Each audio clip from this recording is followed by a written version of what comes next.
कैसे हो मित्रों। कृष्ण कहते हैं, सोने से पहले की शांत कथा। जब श्री कृष्ण ने थका हुआ मन सुला दिया। रात का समय था। आसमान में चांद पूरा गोल था, लेकिन आर्यन का मन अधूरा था। दिन भर की थकान, असफलताओं की यादें, लोगों की बातें, सब कुछ मन में शोर कर रहा था। वह बिस्तर पर लेटा था, लेकिन नींद बहुत दूर थी। आंखें बंद करता तो विचार जाग जाते, आंखें खोलता तो मन और भारी हो जाता। धीरे से उसने मन ही मन कहा, हे कृष्ण, अगर आप कहीं हैं तो आज मेरे मन को सुला दीजिए। कमरे में अचानक शांति फैल गई। हवा ठंडी हो गई और आर्यन ने महसूस किया जैसे कोई पास बैठ गया हो। एक कोमल आवाज आई, थक गए हो? आर्यन ने आंखें नहीं खोली, फिर भी जान गया यह आवाज श्री कृष्ण की है। पहला संवाद, थकान की सच्चाई। कृष्ण बोले, तुम थके इसलिए नहीं हो क्योंकि तुम कमजोर हो। तुम थके हो क्योंकि तुम रोज खुद से ज्यादा उम्मीद करते हो। आर्यन का मन हल्का होने लगा। जो दिल से प्रयास करता है उसका मन जल्दी थकता है, लेकिन वही मन सबसे पवित्र होता है। कृष्ण ने कहा, अब आज का बोझ मुझे दे दो। आज की चिंता, आज की गलती, आज का डर, सब। आर्यन ने मन ही मन सब सौंप दिया, जैसे कोई भारी पोटली नीचे रख दी हो। दूसरा संवाद, नींद क्यों नहीं आती। कृष्ण मुस्कुराए, नींद तब नहीं आती जब मन भविष्य में भटकता है या बीते हुए कल से लड़ता है। लेकिन अभी, इस पल में कुछ भी बिगड़ा नहीं है। आर्यन की सांसें धीमी होने लगी। अभी तुम्हारा काम सिर्फ सांस लेना है, कोई निर्णय नहीं, कोई लड़ाई नहीं। कृष्ण बोले, धीरे सांस लो और छोड़ दो। तीसरा संवाद, जो टूट गया है। आर्यन के मन में सवाल उठा, जो टूट गया है वो कैसे जुड़ेगा। कृष्ण ने बहुत शांत स्वर में कहा, जो टूटता है वही फिर नया बनता है। जो कभी नहीं टूटता वह कभी गहरा नहीं होता। तुम टूटे हो इसलिए तुम तैयार हो। आर्यन की आंखों के कोने नम हो गए, लेकिन मन शांत था। चौथा संवाद, तुलना का जहर। कृष्ण बोले, तुम अपनी तुलना उनसे करते हो जिनका रास्ता तुम नहीं जानते। हर आत्मा की घड़ी अलग चलती है। जो आज आगे है वह जरूरी नहीं कल भी हो। तुम बस अपने समय पर चलो। आर्यन को लगा जैसे मन के अंदर की दौड़ रुक गई हो। पांचवा संवाद, असफलता का अर्थ। कृष्ण ने कहा, असफलता कोई सजा नहीं है, वह विश्राम है ताकि आत्मा अगला कदम सही रख सके। आज अगर कुछ पूरा नहीं हुआ तो इसका मतलब है आज इतना ही पर्याप्त था। कृष्ण ने धीरे से कहा, अब खुद को माफ कर दो। आर्यन का शरीर बिस्तर में और ढीला हो गया। छठा संवाद, परमात्मा कहाँ है। आर्यन ने पूछा, आप हमेशा कहाँ रहते हैं। कृष्ण मुस्कुराए, जहां थका हुआ मन शांति ढूंढता है वहीं मैं रहता हूं। जब तुम सोते हो मैं तुम्हारे सपनों की रखवाली करता हूं। हवा और भी शांत हो गई। सातवां संवाद, कल की चिंता।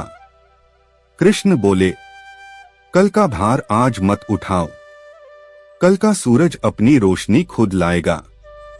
आज की रात तुम्हारी है, आराम के लिए। अब आर्यन की सांसें गहरी हो चुकी थीं, पलकें भारी थीं। मन खाली था, लेकिन अच्छा खाली। अंतिम शब्द, नींद के द्वार पर। कृष्ण ने बहुत धीमे स्वर में कहा, सो जाओ, तुम सुरक्षित हो। तुम्हारा संघर्ष देखा गया है, तुम्हारी प्रार्थना सुनी गई है। अब विश्राम करो। आर्यन सो गया, बिना डर, बिना बोझ, एक बच्चे की तरह। और कृष्ण चुपचाप वहीं बैठे रहे। अब कोई कहानी सुनने की जरूरत नहीं है, सिर्फ महसूस करने की है। धीरे से सांस अंदर जाए और बिना जोर लगाए बाहर आए। कुछ बदलना नहीं है, कुछ साबित नहीं करना है, बस आप यहां हैं। थोड़ी देर बाद एक बहुत जानी पहचानी, बहुत शांत ऊर्जा आपके पास बैठती है। कोई आवाज नहीं, फिर भी आप जान जाते हैं श्री कृष्ण। वे कुछ देर कुछ नहीं कहते, बस आपकी सांसों के साथ बैठते हैं। अंदर, बाहर, फिर बहुत धीमे शब्द आते हैं, इतने धीमे कि मन भी चुप हो जाए। कृष्ण का पहला धीमा संवाद। तुम्हें थकने की अनुमति है, तुम्हें रुकने की अनुमति है। आज तुम्हें कुछ भी ठीक करने की जरूरत नहीं। शरीर थोड़ा और ढीला होता है, कंधे, गर्दन, जबड़ा सब अपने आप छोड़ने लगते हैं। सांस अंदर, सांस बाहर। दूसरा संवाद, मन को सुलाना। कृष्ण कहते हैं, मन शोर करता है क्योंकि वह डरता है। आज मैं यहां हूं। अब मन को जागने की जरूरत नहीं। जो विचार आए उन्हें जाने दो, जैसे बादल चांद के सामने से निकल जाते हैं। आप कुछ पकड़ते नहीं, कुछ रोकते नहीं, बस लेटे हुए हैं। तीसरा संवाद, बीते दिन का बोझ। कृष्ण बहुत कोमल स्वर में, आज जो अधूरा रह गया उसे पूरा होने की चिंता मत दो। जो गलत हुआ वह तुम्हारी पहचान नहीं है। आज का दिन यही समाप्त होता है। एक सांस और छोड़ देना, जैसे पूरा दिन सांस के साथ बाहर बह गया हो। चौथा संवाद, शरीर से बात। कृष्ण कहते हैं, अपने पैरों को विश्राम दो, घुटनों को विश्राम दो, दिल को विश्राम दो। दिल बहुत कोशिश करता है। दिल की धड़कन अब आपको सुनाई नहीं देती, बस शांति बचती है। पांचवा संवाद, आत्मा की याद। तुम सिर्फ यह शरीर नहीं हो, तुम सिर्फ यह नाम नहीं हो, तुम वह हो जो हर रात सब कुछ छोड़ सकता है। सांस इतनी धीमी हो जाती है कि गिनने का मन भी नहीं करता। छठा संवाद, डर का अंत। कृष्ण कहते हैं, डर तब आता है जब तुम अकेले होने का भ्रम पाल लेते हो। आज तुम अकेले नहीं हो। एक बहुत गहरी शांति छाती से पेट तक फैलती है। सातवां संवाद, नींद के द्वार। कृष्ण की आवाज अब और भी धीमी हो जाती है। अब शब्द भी भारी हैं। अब सिर्फ विश्राम है। अगर नींद आ रही है तो आने दो। सांस लगभग अदृश्य, अंतिम शब्द लगभग फुसफुसाहट। मैं यही हूं। सो जाओ। कल की चिंता कल देख लेंगे। अब शब्द टूटने लगते हैं। वाक्य पूरे नहीं होते। आप सुनते नहीं, बस डूबते हैं। नींद गहरी, सुरक्षित और कृष्ण शांत। वहीं कहानी एक खामोश झील, एक शांत झील है पानी इतना स्थिर कि उसमें आकाश भी सोता हुआ लगता है।